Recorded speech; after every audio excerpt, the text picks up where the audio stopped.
Lalu mengadu sakit kebas tangan. Kebas tangan, sakit dekat bahagian tengkuk, sakit tak boleh nak lipat tangan. Dia orang boleh angkat tangan, tapi dia orang tak boleh lipat tangan. Bila lipat tangan, aduh sakit. Sakit dia sampai menjalar, jadi kebas-kebas ke tangan. Okey, jadi jom. Okey, siapa yang ada masalah macam ni, cepat masukkan dalam kita punya video ni. Like, sharekan kepada kawan-kawan yang ada masalah ni. Selalu orang yang ada masalah ni, orang yang kerja office. Kita tak cari tulang belakang ni nanti saya takut follower kita tersilap tekan. Sebab apa? Bila kita tersilap tekan, akan tekan di bahagian tulang belakang, bukan tekan urat yang bersebelahan dengan tulang belakang. Jadi follower cari dulu tulang belakang. Okey, dah jumpa tulang belakang ni tadi. Okey, kita bermula daripada atas. Okey, ni kita punya trapeze. Betul? Urat kita punya urat bahu orang panggil. And then boleh tekan daripada sini. Okey, tekan pakai tangan. Boleh saya rasa pakai tangan lebih jelas. Okey, ni tulang belakang. And then tekan. Masa ni kita tekan pusing.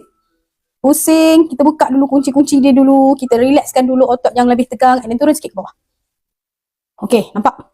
Lebih relax. Okey, dia mesti sebelah tulang belakang Jangan dekat dengan tulang belakang atau jauh dengan tulang belakang. Macam gini, kita dah jauh tulang belakang, dah dekat dengan tulang dayung. Dia sebenarnya betul-betul sebelah tulang belakang. Itu dulu kita buka dulu kunci dia. Okey. Okey, kita relaxkan dulu dekat sebelah dengan tulang belakang. Tekan, sedap Moy.